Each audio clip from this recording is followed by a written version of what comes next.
It's time to react to the world. Oh, yeah. And today, let's explore Poland, Lulu. A country we've never been to, we know very little about. All I know is lately, we've fallen in love with the Witcher Netflix series. The original books all hail from Poland. So, I figure with so many new Polish fans who've jumped on and checked out our reactions for everything Witcher, let's, dig into this country, a little bit of its geography, its culture, its people, its entertainment. It'd be cool if they actually mentions The Witcher in this. Actually, it's a very popular series in Poland. Really? I mean, you have to think of it this way, right? Well, now that the show is on Netflix, you would think as a worldwide audience, a huge chunk of our fans still come from Poland. Yeah, because they've been enjoying the series for a long, long time. All right, I'm excited. Enough chatter. Let's sit back and fill our head up with some knowledge. And away we go. All right, we've reached Poland. Europe's, how can I put this? Poland knows how to take a hit. It's like... Oh my God. What the hell? Is that all you got? I'm not even breaking a sweat, That dude is jacked on roids. By the way, this is my buddy Art. He's half Polish. Art, do you know anything about Poland? I know nothing about Poland. Ginger but I know my last name Wolverine. means on Friday. So anyway, I have another Polish friend named Conrad who's actually also going to be in this episode. He's Polish and he speaks Polish. Hey, that guy. Well, Art, you can also play Poland in the skits and stuff in this episode. Is that cool? Yeah, I guess so. All right, cool. Anyway, hey everybody, I'm your host Barbs. Welcome to the Wolverine of Europe. The Poles know how to deal with calamity, and if there was ever a mutant apocalypse, you would probably want one on your team. In any case, let's begin. How to piss off a Polish person 101. Oh man, I just visited Poland. I sure loved that Eastern European country. It's Central European! Yeah, they don't like being called Eastern Europe, even though, I mean, come on, they're kind of more on the eastern side of the continent, and it's... Okay, Central European, Central. The country is located in Central Europe and bordered by 7 other countries. Keep in mind this little guy right here is a detached exclave of Russia called Kaliningrad. Speaking of which, we already mentioned this in the Germany episode, but Poland shares an island called Usedom, or Uznam, with Germany in this lagoon. The borders follow some natural boundaries like rivers and mountains, however most of them were agreed upon after war times. The country is divided into 16 voivodeships, or provinces, the capital and largest city of the country, Warsaw, in the center. It also holds the busiest airport, Warsaw International. From there, the second largest city is Krakow, known as the medieval capital, down south, and it holds the second largest airport, John Paul II Krakow International. And rounding out for third place is the city of Łódź, which means boat, nearly in the center of the whole country. Nonetheless, the city of Gdansk holds the third largest airport, Gdansk International, and also the busiest shipping port located on the Baltic Sea, where much of the cargo comes into the country. Otherwise, their entire sea access is confined to the coastline. They do not own any distant islands in the Baltic. Due to the general flat landscape making much of the north and central parts, Poland is a bustling transport hub with numerous roadways that traverse every single corner into every neighboring nation. Since joining the EU, nearly 2 billion euros have been invested in Poland's rail lines, and high-speed lines are being constructed today. Poland doesn't have any autonomous areas, but if we had to discuss historical and cultural regions, many people may just refer to this general area as Masuria, sometimes even historical Prussia. This general area is Pomerania. That's right, same as the dog, which is where it comes from. And the coastal area is Kashubia, where the Kashubians are mostly found. There's Greater Poland, Lesser Poland, which at the very border has Ruthenia or Red Ruthenia. Parts of the south are considered Silesia, which are inhabited by peoples that have their own distinct culture apart from the Polish. It's all kind of confusing, and we'll talk more about it later. One thing you have to understand is that historically, Poland had a lot of different types of administrative divisions, and much of it was shaped by war. Sometimes they had more land, other times they had less, and for 123 years they kind of disappeared altogether. Here's Prussia! Austria! Well, actually, they almost completely disappeared. I mean, Krakow was technically a free city-state for about 30 years. And keep in mind, we mentioned this in the Lithuania episode, but if you want to be incredibly technical, historically, the Polish-Lithuanian Commonwealth had some colonies. Way back yeehaw, when they thought one island in the Gambia, as well as Trinidad and Tobago, would be good overseas investments, making them the only sites that the Polish had colonized outside of Europe. Then what happened? In the end, it was too hard for them to manage, and they sold them off. The end.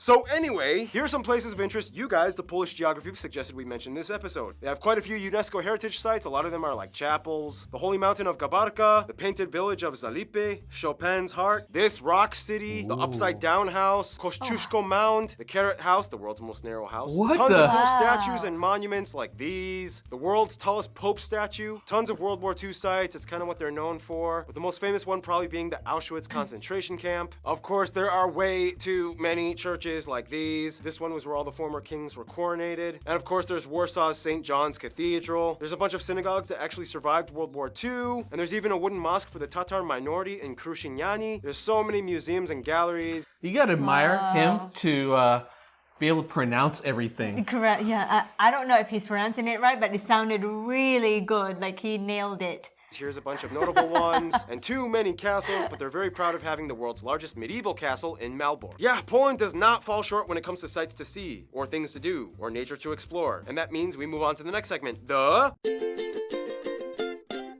It is said that the name Poland comes from Polani, which means people living in open fields. Poland is not all flat and not all plains. There's much more to it than you think. Poland is generally divided into 5 physical regions: the coast, the lakelands, the Polish plain, the Polish uplands, and the mountain regions. Much of Poland's coast along the Baltic Sea is straight until you hit the east and you get these interesting natural formations called spits. We've already talked about them in the Lithuania episode, but basically, spits are thin, narrow sandbanks that divide the sea from another body of water, creating saltwater lagoons, the largest one being the Bay of Puck, the Szczecin, and the Vistula Lagoon, shared with Russia's Kaliningrad exclave. Much of the country inland lies on the flat Polish plain, part of the greater North European plain, a huge open flat segment of Central Europe that extends across multiple countries. Many people say that this is both the blessing and curse of Poland, because although a third of the country is forested, this one being the largest national park, and about a third is arable, making them a powerhouse contributor to Europe's agriculture sector, it did kind of make it easy for outside forces to enter and invade, with little or no natural obstacles barricading the interior of the country. Anyway, within this plain, many rivers like the Notek, the Warta, and the longest river, the Vistula, meander through the fertile valleys, passing through many important cities like Warsaw. In the north side, you have 2 massive lake districts, the Pomeranian and the larger Masurian, which also holds the largest lake of the country, Lake Śniadwy. The further south you go, the higher the Śniadwy. elevation How do you gets even until you hit the pronounce- Poland Wow. uplands. A little further south on the border with the Czech Republic and Slovakia, you find the 2 main and largest mountain chains, the Sudets and the Beskids, Slovakia, which form that's the where north my part of the larger coworker- famous Carpathian mountain chain. Here you can also find the tallest peak, Mount Rysy, right on the border of Slovakia. Alright, and that just about does it. Now I need my triple shot of espresso break, and this time Art is going to come in to finish off the physical geography section. What do you want me to say, Barbie? The next thing on the teleprompter. Now, as you can see by this point, Poland has a lot more than just flat plains and lakes. They even have moving sand dunes in the north and a small desert in Blędów, which literally translates to mistakes. Yeah, Poland, deserts. You never think those two would go together, right? Oh, and there's also a crooked forest made up of trees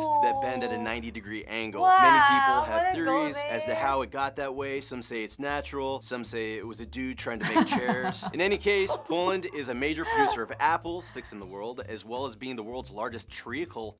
What the heck is treacle? And amber exporter. I don't even know what amber is either. What is that? Petrified tree sap? It actually is. It is. Whoa. Today, though, Poland's economy is now mainly driven by the service sector and industry, with main products like machinery and cars, buses, and video games being their largest export. Anyway, Poland right. also has quite a few endemic animal That's species right, CD like Projekt storks, Red. lynx, roe deer, and they have one of the largest populations of the rare European bison, which, have you guys ever had a bison burger? I mean, that's like really good. All right, don't eat those. Those are endangered. And bears. In fact, a bear once served in the Polish army, and there's a statue dedicated to him. Look it up. Good old Wojtek. Anyway, time to finish up with food. Some of the top Polish dishes, you guys, the Polish peeps, That's what I call them, Art. suggested we mention include things like bigos, cabbage rolls, Golonka pork knuckle, roasted duck served with honey and apples. So many soups like these, but the national dish being sour rye soup. And of course, the most popular dishes many people have heard of: pierogi, kielbasa, kabanos, love and myself Krakow some style sausage. kielbasa. And bagels. Yes, bagels originated from Poland, from the Polish Jews. I didn't know that. Not New York. But they did move to New York. Oh, and of course, you cannot talk about Poland without I did mentioning not know vodka. that. Some say it was invented in Poland, some say the Polish just Vodka. make really good vodka, but either way, vodka usually takes up a huge section in most Polish grocery stores. I've seen this guy on vodka. No, you haven't. That was Knob Creek whiskey, and we don't talk about that here. Polish people know what they like. They're a distinct people. Speaking of which, we now move on to... Thank you, Art. Thanks. Can I do like one of those special effect outros, like, you know, Wolverine theme? Can I have the Sure. claws or something like that? Sure, yeah, go for it. Here. Okay. Is it true if I kill you, I become you? Let's find out. Oh, it does work. He's having a little too much fun with special effects. Just wanna, try something different from editing.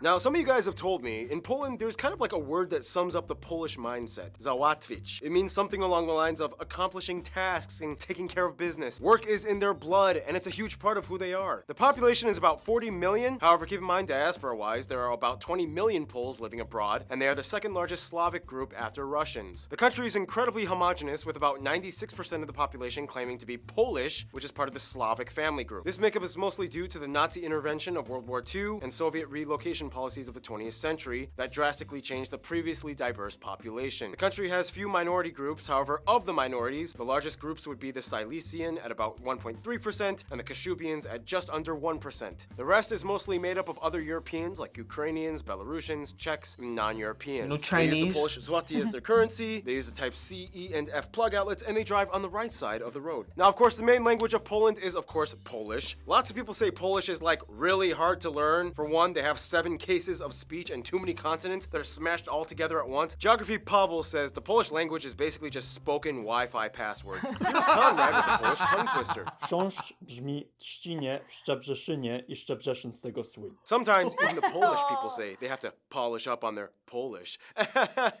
Otherwise, Poland is kind of a sociological anomaly. Even though they are Slavic, it's kind of like the easternmost extent of Latin influence, which explains why the majority at around 86% identify as either Catholic or, in the very least, nominally Catholic, varying degrees of devotion. Catholicism plays a huge role in Polish culture. They even have a channel dedicated to the Pope on TV. Politically, Poland is usually a more conservative nation that holds to its roots, and even though they're part of the EU, they usually do not let anyone tell them how they should run things in their own country. It's their home, their rules. It's like, all right, so it's settled. What do you think of this proposal for the union, guys? I hate it. Now, Poland, you're a key player. We need you to like this. I still hate it. Come on, Poland, don't be stubborn. Oh, really, Germany? You want to come back to Poland again and tell us how to do things around here? Do you remember what happened last time? Oh my. Are you really gonna play this card again? I always will.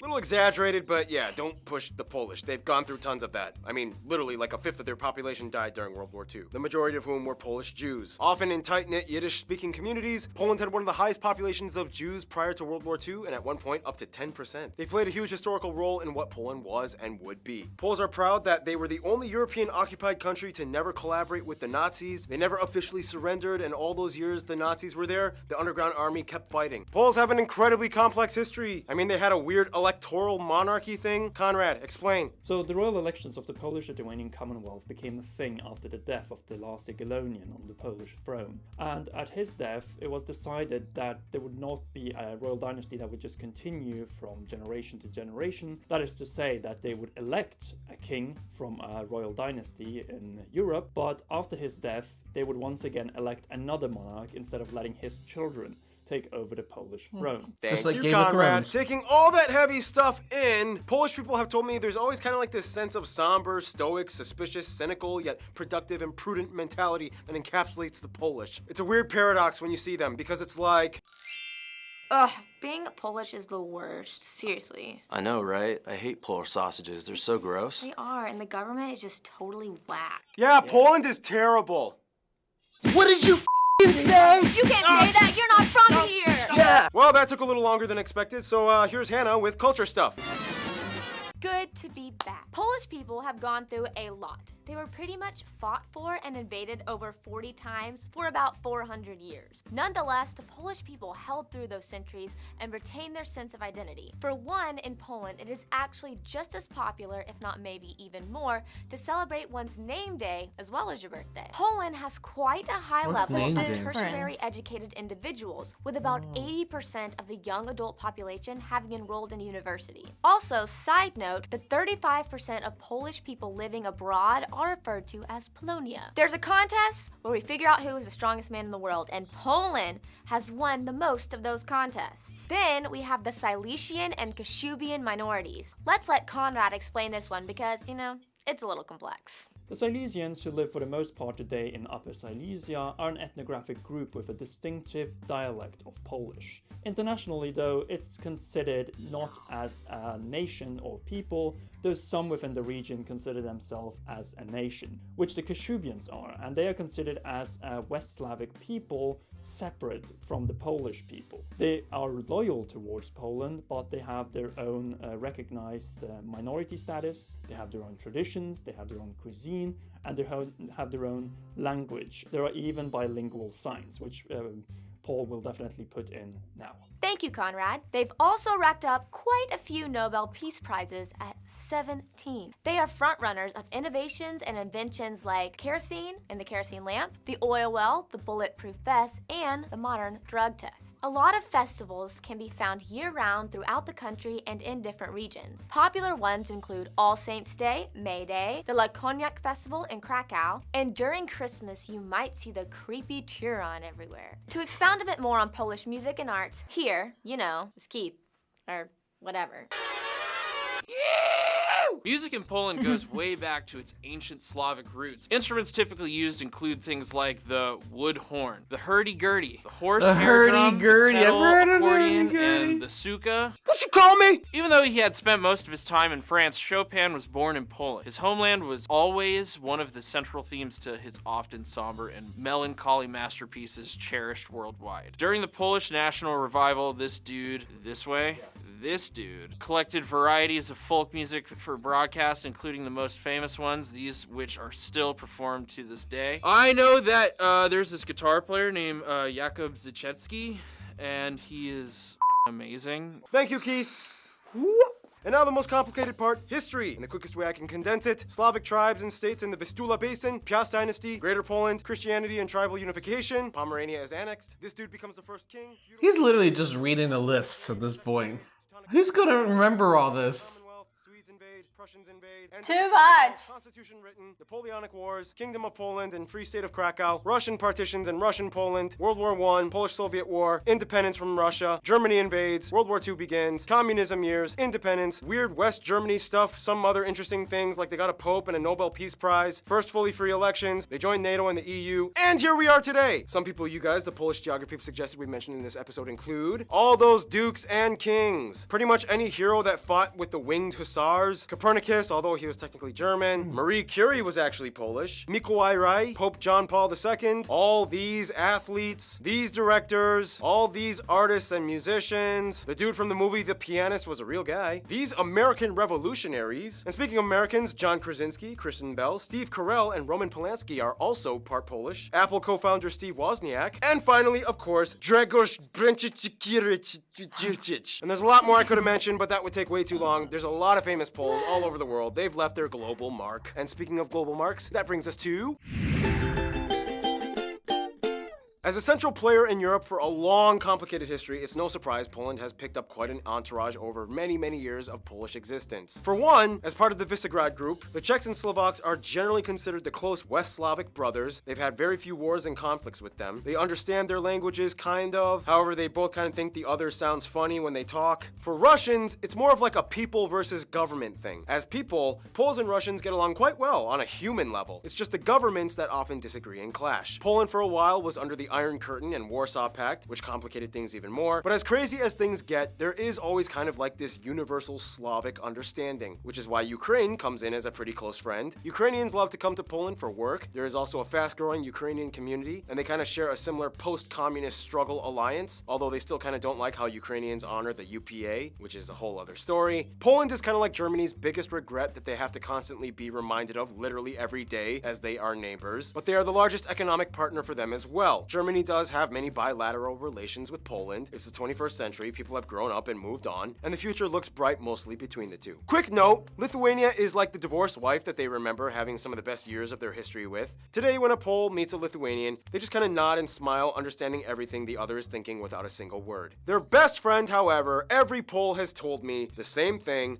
Hungary. Historically, they've shared some of the same monarchs, heroes. They've always helped each other in times of need. There are many parks and monuments commemorating the friendship between the two. There's even a saying in Polish, two brothers, both to the saber and the bottle. In conclusion, let's get this to Conrad. Conrad, what do you have to say? Poland is a country that has a lot to offer both geographically and has been through pretty much everything historically. It's been an empire, it's been completely erased from the map, and today Poland is a growing and thriving country. I'm sure that the role of Poland on the European scene will only grow. Thank you, Conrad, and thank you, Art, for being in this episode. Stay tuned. Portugal is coming up next, guys. I feel like he's an actor.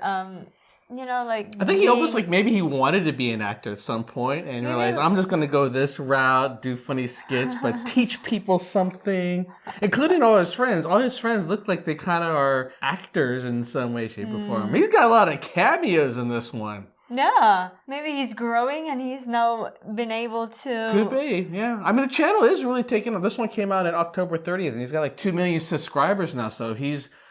I would say, of all the channels that people recommend, go check out this one if you want to learn something about a country. It's usually geography now. So he's definitely become the de facto source for a brain dump of everything. I mean, I'd be lucky if I could remember 2% of what he's true. saying. It's too long, too many information. However, it is very entertaining. He makes it entertaining. Now, if I were to, give him some advice, and because, I know he likes to listen to our advice, I would say just make it half as long and make it 2 episodes, if not 3. You literally have enough information here to make it 3 episodes. Keep that entertainment vibe, right? It's real snappy, switch it up, make it really fun, but you could easily cover one country in 3 parts and you would get 3 times as many views, and each part could have its own distinct theme. Whereas he just jumps around from this to this to this, at the end of the day, you don't have Maybe there is a reason, John, why. There must be a reason why. For sure they know that shorter is better for the views. Really, sometimes you get stuck into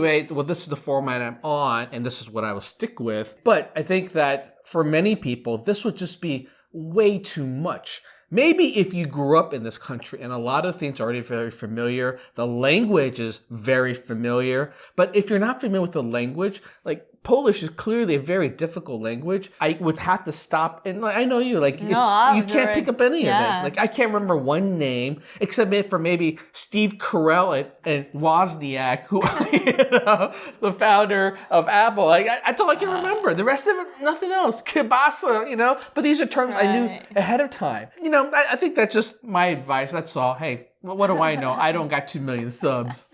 Anyways, Poland is an interesting country that I honestly did not realize has been through so much war and turmoil to the point where the country was almost gone. It was actually, literally gone. They wiped it out altogether. Just gone. Crazy. Just like rabbits breeding, it comes back and multiply. They need fences. So it's not easily, get maybe invaded. that's why they build castles around moats and on a mountainside, so that, it makes them hard to invade. But I guess Poland's just too easy to take over.